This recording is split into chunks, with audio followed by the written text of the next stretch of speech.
Hi ಎಲ್ರಿಗೂ ನಮಸ್ಕಾರ. Share marketing Kannada ಚಾನೆಲ್ಗೆ ನಿಮಗೆ ಸ್ವಾಗತ. ಫೆಬ್ರವರಿ 12ರ ಮಾರ್ಕೆಟ್ ಅಪ್ಡೇಟ್ನ ಅಬ್ಸರ್ವ್ ಮಾಡೋದಾದ್ರೆ ಮಾರ್ಕೆಟ್ನಲ್ಲಿ ಇವತ್ತು ವೀಕ್ನೆಸ್ ನೋಡೋದಕ್ಕೆ ಸಿಕ್ತು. ನಿಫ್ಟಿಯಲ್ಲಿ 146 ಪಾಯಿಂಟ್ಗಳ ವೀಕ್ನೆಸ್ ನೋಡೋದಕ್ಕೆ ಸಿಕ್ಕಿದೆ. ಆಲ್ಮೋಸ್ಟ್ 0.6% ನಿಫ್ಟಿ ಇವತ್ತು ಕರೆಕ್ಟ್ ಆಯಿತು. ಸೆನ್ಸೆಕ್ಸ್ನಲ್ಲಿ ಕೂಡ 0.7% ಅರೌಂಡಲ್ಲಿ ಕರೆಕ್ಷನ್ ನೋಡೋದಕ್ಕೆ ಸಿಕ್ಕಿದೆ. ಬ್ಯಾಂಕ್ ನಿಫ್ಟಿ ಸ್ವಲ್ಪ ಸ್ಟೇಬಲ್ ಆಗಿ ಇತ್ತು. ಜಸ್ಟ್ 6 ಪಾಯಿಂಟ್ಗಳ ನೆಗೆಟಿವ್ ಸೈಡ್ನೊಂದಿಗೆ ಬ್ಯಾಂಕ್ ನಿಫ್ಟಿಯಲ್ಲಿ ಕರೆಕ್ಷನ್ ಕಾಣಿಸಿದೆ. ಬಟ್ ಇವತ್ತು IT ಇಂಡೆಕ್ಸ್ನ ಸ್ಟಾಕ್ಗಳಲ್ಲಿ ಸಾಕಷ್ಟು ಪ್ರೆಷರ್ ನೋಡೋದಕ್ಕೆ ಸಿಕ್ಕಿದೆ. ಆಲ್ಮೋಸ್ಟ್ 5.5% ಕರೆಕ್ಷನ್ ನಿಫ್ಟಿ IT ಇಂಡೆಕ್ಸಲ್ಲಿ ನೋಡೋದಕ್ಕೆ ಸಿಕ್ತು. ಸೊ ಆಲ್ಮೋಸ್ಟ್ ಎಲ್ಲ IT ಸೆಕ್ಟರ್ನ ಸ್ಟಾಕ್ಗಳು ಇವತ್ತು ನೆಗೆಟಿವ್ ಆಗಿನೇ ಟ್ರೇಡ್ ಆಗಿದೆ. ಸೊ IT ಸೆಕ್ಟರ್ನ ವೀಕ್ನೆಸ್ನಿಂದನೇ ನಿಫ್ಟಿ 50ಯಲ್ಲಿ ಕೂಡ ತುಂಬಾನೇ ವೀಕ್ನೆಸ್ ಇವತ್ತು ನೋಡೋದಕ್ಕೆ ಸಿಕ್ತು. 5 ಟಾಪ್ ಲಾರ್ಜ್ ಕ್ಯಾಪ್ IT ಸ್ಟಾಕ್ಗಳು ನಿಫ್ಟಿ 50ಯ ಪಾರ್ಟ್ ಆಗಿರುತ್ತೆ. ಹಾಗೆ ಸೆನ್ಸೆಕ್ಸ್ನ ಪಾರ್ಟ್ ಕೂಡ 4 ಟಾಪ್ IT ಸ್ಟಾಕ್ಸ್ ಆಗಿದೆ. ಆ ರೀಸನ್ನಿಂದ ನಮಗೆ ಸ್ವಲ್ಪ ವೀಕ್ನೆಸ್ ನಿಫ್ಟಿ ಮತ್ತು ಸೆನ್ಸೆಕ್ಸ್ನಲ್ಲಿ ನೋಡೋದಕ್ಕೆ ಸಿಕ್ಕಿದೆ. ಸೊ IT ಸೆಕ್ಟರ್ನ ಸ್ಟಾಕ್ಗಳ ವೀಕ್ನೆಸ್ಗೆ 2 ರೀಸನ್ ಇದೆ. ಮೊದಲನೇದಾಗಿ US ನ ಜಾಬ್ ಗ್ರೋತ್ ಡೇಟಾ ನೋಡೋದಕ್ಕೆ ಸಿಕ್ತು.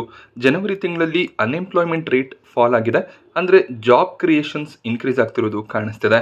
ಇದ್ಯಾವ ರೀತಿಯಲ್ಲಿ ITಗೆ ಇಂಪ್ಯಾಕ್ಟ್ ಆಗುತ್ತೆ ಅಂದರೆ, ಜಾಬ್ ಕ್ರಿಯೇಷನ್ಸ್ ಸ್ಟ್ರಾಂಗ್ ಆಗಿದ್ರೆ ಫೆಡ್ ರೇಟ್ ಕಟ್ಗಳನ್ನು ಡಿಲೇ ಮಾಡುವಂಥ ಚಾನ್ಸಸ್ ಇರುತ್ತೆ. ಇದು ಸ್ವಲ್ಪ ಮಟ್ಟಿಗೆ IT ಸೆಕ್ಟರ್ನ ಸ್ಟಾಕ್ಗಳಿಗೆ ನೆಗೆಟಿವ್ ಆಗುತ್ತೆ ಅನ್ನುವಂಥ ರೀಸನ್ನಿಂದ ಸೆಲ್ಲಿಂಗ್ ಪ್ರೆಷರ್ ನೋಡೋದಕ್ಕೆ ಸಿಕ್ಕಿದೆ. ಇದಕ್ಕಿಂತ ಮುಖ್ಯವಾಗಿ AI ಫ್ಯಾಕ್ಟರ್ ಕೂಡ IT ಸೆಕ್ಟರ್ನ ಸ್ಟಾಕ್ಗಳಲ್ಲಿ ವೀಕ್ನೆಸ್ಗೆ ಕಾರಣ ಆಗಿರುತ್ತೆ. ಸೊ ಈಗ ಎಲ್ಲ ಆಟೋಮೇಷನ್ ಆಗಿ AI ಮೂಲಕ ಕೆಲಸ ಆಗೋದಕ್ಕೆ ಸ್ಟಾರ್ಟ್ ಆದರೆ ಸಾಕಷ್ಟು ಜನ ಇಂಜಿನಿಯರ್ಸ್ಗಳು ತಮ್ಮ ಕೆಲಸವನ್ನು ಕಳ್ಕೊಳ್ಳುವಂಥ ರಿಸ್ಕ್ ಕೂಡ ಇರುತ್ತೆ. ಹಾಗೆ IT ಕಂಪನಿಗಳ ಟ್ರೆಡಿಷನಲ್ ರೆವೆನ್ಯೂ ಏನಿದೆ, ಅಪ್ಲಿಕೇಶನ್ ಬಿಲ್ಡಿಂಗ್ನಿಂದ ಬರುವಂಥ ರೆವೆನ್ಯೂ, ಅದು ಕೂಡ ಸಾಕಷ್ಟು ಫಾಲ್ ಆಗುವಂಥ ಚಾನ್ಸಸ್ ಇದೆ. ಅಂದರೆ ಕ್ಲೈಂಟ್ಗಳೆಲ್ಲ AI ಬಳಸ್ಕೊಂಡು ತಮ್ಮ ಕೆಲಸವನ್ನು ಮಾಡ್ಕೊಳ್ತಾ ಹೋದರೆ IT ಕಂಪನಿಗಳಿಗೆ ಯಾವುದೇ ರೀತಿಯ ರೆವೆನ್ಯೂ ಜನರೇಟ್ ಆಗೋದಿಲ್ಲ. ಈ ಒಂದು ರಿಸ್ಕ್ನಿಂದ IT ಸೆಕ್ಟರ್ನ ಸ್ಟಾಕ್ಗಳಲ್ಲಿ ವೀಕ್ನೆಸ್ ಬರ್ತಿದೆ. ಸೊ ಕೆಲವು ಅನಲಿಸ್ಟ್ಗಳು ಇದೊಂದು ಶಾರ್ಟ್ ಟರ್ಮ್ ಪ್ರೆಷರ್ ಆಗಿರುತ್ತೆ ಅಂತ ಹೇಳಿದರೆ, ಈ ಒಂದು ಕ್ವಾರ್ಟರ್ನಲ್ಲಿ ಯಾವ ರೀತಿಯ ರಿಸಲ್ಟ್ ಬರುತ್ತೆ ಅಂದರೆ Q4ನಲ್ಲಿ ಯಾವ ರೀತಿಯ ರಿಸಲ್ಟ್ ಬರುತ್ತೆ ಅದು ಒಂದು ಕ್ಲಿಯರ್ ಪಿಕ್ಚರನ್ನು ಕೊಡುತ್ತೆ ಅನ್ನೋದು ಅನಲಿಸ್ಟ್ಗಳ ವ್ಯೂ ಆಗಿರುತ್ತೆ. ಸೊ IT ಕಂಪನಿಗಳು ಈ ಒಂದು AI ಫಿಯರನ್ನು ಆದಷ್ಟು ಬೇಗ ಸಾಲ್ವ್ ಮಾಡ್ಕೋಬೇಕಾಗುತ್ತೆ. ಸೊ AI ಬಳಸ್ಕೊಂಡು ತಮ್ಮ ಬಿಸ್ನೆಸ್ಸನ್ನು ಯಾವ ರೀತಿಯಲ್ಲಿ ಇಂಪ್ರೂವ್ ಮಾಡ್ಕೋತಾರೆ ಅದೆಲ್ಲದರ ಬಗ್ಗೆ ಕ್ಲಾರಿಫಿಕೇಶನ್ ಬೇಕಾಗುತ್ತೆ. ಇಲ್ಲ ಅಂದರೆ IT ಸೆಕ್ಟರ್ನ ಸ್ಟಾಕ್ಗಳಲ್ಲಿ ಇದೇ ರೀತಿಯ ವೀಕ್ನೆಸ್ ಕಂಟಿನ್ಯೂ ಆಗ್ಬೋದು. AI IT ಸೆಕ್ಟರ್ನ ಕಂಪನಿಗಳಿಗೆ ವರ ಆಗ್ಬೋದು ಅನ್ನೋಂಥ ಒಂದು ಎಕ್ಸ್ಪೆಕ್ಟೇಷನ್ ಇತ್ತು. ಬಟ್ ಸದ್ಯಕ್ಕೆ ಅದು ಶಾಪ ಆಗ್ತದೆ. ಮೇಜರಾಗಿ ಸರ್ವಿಸ್ ಬೇಸ್ಡ್ ಕಂಪನಿಗಳು ಇನ್ಫೋಸಿಸ್, TCS, HCL ಈ ರೀತಿಯ ಕಂಪನಿಗಳಿಗೆ ಅದು ನೆಗೆಟಿವ್ ಆಗಿದೆ.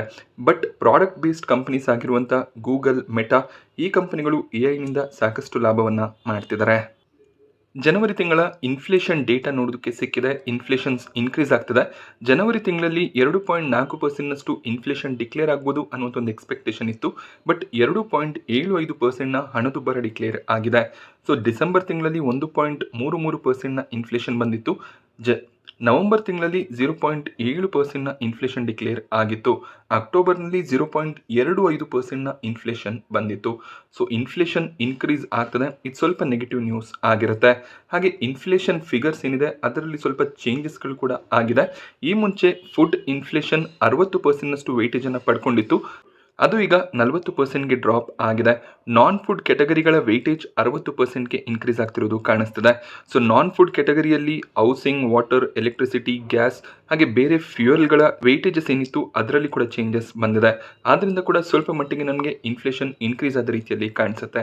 ಸೊ ಇನ್ಫ್ಲೇಷನ್ ಇನ್ಕ್ರೀಸ್ ಆದಷ್ಟು ಕೂಡ ಸೆಂಟ್ರಲ್ ಬ್ಯಾಂಕ್ಗಳು ರೇಟ್ ಕಟ್ಟನ್ನು ಡಿಲೇ ಮಾಡ್ತಾರೆ. ಸೊ ಈ ಒಂದು ಫಿಗರ್ಸನ್ನು ಅಬ್ಸರ್ವ್ ಮಾಡಿ RBI ಡಿಸಿಷನ್ಸ್ಗಳನ್ನು ತಗೊಳ್ಳುವಂಥ ಸಾಧ್ಯತೆ ಇರುತ್ತೆ. ಸೊ ನಿಫ್ಟಿಯ ಟಾಪ್ ಗೇನರ್ಸ್ ಮತ್ತು ಲೂಸರ್ಸನ್ನು ಅಬ್ಸರ್ವ್ ಮಾಡಿದಾಗ Bajaj finance, Shriram finance, NBFC ಸೆಕ್ಟರ್ನ ಸ್ಟಾಕ್ಗಳು ಇವತ್ತು ಸ್ಟ್ರಾಂಗ್ ಆಗಿ ಟ್ರೇಡ್ ಆಗಿದೆ. ಬ್ಯಾಂಕಿಂಗ್ ಸೆಕ್ಟರ್ನ ಸ್ಟಾಕ್ಗಳಲ್ಲಿ ಕೂಡ ಒಳ್ಳೆಯ ಒಂದು ಮೊಮೆಂಟಮ್ ಇತ್ತು. ಐಷರ್ ಮೋಟಾರ್ಸ್ ಟ್ರೆಂಡ್ ಕೂಡ ಪಾಸಿಟಿವ್ ಆಗಿ ಟ್ರೇಡ್ ಆಗಿದೆ. ಸೊ ಟಾಪ್ ಲೂಸರ್ಸ್ಗಳ ಬಗ್ಗೆ ಆಲ್ರೆಡಿ ಡಿಸ್ಕಸ್ ಮಾಡಿದ್ವಿ. 5 IT ಸೆಕ್ಟರ್ನ ಸ್ಟಾಕ್ಗಳು ಇವತ್ತು ಟಾಪ್ ಲೂಸರ್ ಲಿಸ್ಟ್ನಲ್ಲಿ ನೋಡೋದಕ್ಕೆ ಸಿಗ್ತದೆ. ಟೆಕ್ ಮಹೀಂದ್ರಾದಲ್ಲಿ 6% ಕರೆಕ್ಷನ್ ನೋಡೋದಕ್ಕೆ ಸಿಕ್ಕಿದ್ರೆ ಇನ್ಫೋಸಿಸ್, TCL, HCL ಟೆಕ್ 5% ಅರೌಂಡಲ್ಲಿ ಕರೆಕ್ಟ್ ಆಗಿದೆ. ವಿಪ್ರೋನಲ್ಲಿ ಕೂಡ 4.5% ವೀಕ್ನೆಸ್ ಇವತ್ತು ನೋಡೋದಕ್ಕೆ ಸಿಕ್ತು. ಸೊ AI ಫಿಯರ್ನ ರೀಸನ್ನಿಂದ IT ಸೆಕ್ಟರ್ನ ಸ್ಟಾಕ್ಗಳಲ್ಲಿ ವೀಕ್ನೆಸ್ ಬರ್ತಿದೆ. ಬಟ್ ಲಾಂಗ್ ಟರ್ಮ್ಗೆ IT ಸೆಕ್ಟರ್ನ ಸ್ಟಾಕ್ಗಳು ಈಗಲೂ ಕೂಡ ಒಳ್ಳೆ ಬೆಟ್ ಆಗಿರುತ್ತೆ. ಬಟ್ ಸದ್ಯಕ್ಕೆ ಶಾರ್ಟ್ ಟರ್ಮ್ ಪ್ರೆಷರ್ನಿಂದ ಕರೆಕ್ಷನ್ ಬರ್ತಿದೆ. HUL ತಮ್ಮ Q3 ರಿಸಲ್ಟನ್ನು ಡಿಕ್ಲೇರ್ ಮಾಡಿದ್ರು. 7,075 ಕೋಟಿಯ ಪ್ರಾಫಿಟ್ ಡಿಕ್ಲೇರ್ ಆಗ್ತದೆ. ಬಟ್ ನೀವು ಲಾಸ್ಟ್ ಕ್ವಾರ್ಟರ್ನಲ್ಲಿ ಪ್ರಾಫಿಟ್ಸನ್ನು ಅಬ್ಸರ್ವ್ ಮಾಡಿದಾಗ 2,690 ಕೋಟಿಯ ಪ್ರಾಫಿಟ್ ಇತ್ತು. ಹಾಗೆ ಡಿಸೆಂಬರ್ 2024ರಲ್ಲಿ 3,000 ಕೋಟಿ ಪ್ರಾಫಿಟ್ಸನ್ನು ಡಿಕ್ಲೇರ್ ಮಾಡಿದರು. ನೀವು ರೆವೆನ್ಯೂಸನ್ನು ಅಬ್ಸರ್ವ್ ಮಾಡಿ, ರೆವೆನ್ಯೂಸ್ ನಮಗೆ ಅದೇ ಒಂದು ಮಾರ್ಕ್ನಲ್ಲಿ ನೋಡೋದಕ್ಕೆ ಸಿಗುತ್ತೆ. ಬಟ್ ಪ್ರಾಫಿಟ್ಸ್ ಈ ರೀತಿಯಲ್ಲಿ ಸಡನ್ ಆಗಿ ಜಂಪ್ ಆಗೋದಕ್ಕೆ ರೀಸನ್ ಅದರ್ ಇನ್ಕಮ್ ಆಗಿರುತ್ತೆ. ಸೊ ಇಲ್ಲಿ ನೀವು ಅದರ್ ಇನ್ಕಮ್ ಸೆಕ್ಷನನ್ನು ಅಬ್ಸರ್ವ್ ಮಾಡಿ 200-300 ಕೋಟಿಯ ಅದರ್ ಇನ್ಕಮ್ ಇತ್ತು. ಅದು ಈ ಬಾರಿ 4,600 ಕೋಟಿಗೆ ಜಂಪ್ ಆಗಿದೆ. ಅದಕ್ಕೆ ರೀಸನ್ HUL ತಮ್ಮ ಐಸ್ ಕ್ರೀಮ್ ಬಿಸ್ನೆಸ್ಸನ್ನು ಡಿಮರ್ಜ್ ಮಾಡಿದ್ರು. ಅದರಿಂದ ಅವ್ರಿಗೆ ಸ್ವಲ್ಪ ಅಮೌಂಟ್ ಕ್ರೆಡಿಟ್ ಆಗಿತ್ತು. ಆ ಒಂದು ಅದರ್ ಇನ್ಕಮ್ ಇನ್ಕ್ಲೂಡ್ ಆಗಿರೋದ್ರಿಂದ ಪ್ರಾಫಿಟ್ ಸಡನ್ ಆಗಿ ಜಂಪ್ ಆಗಿದೆ.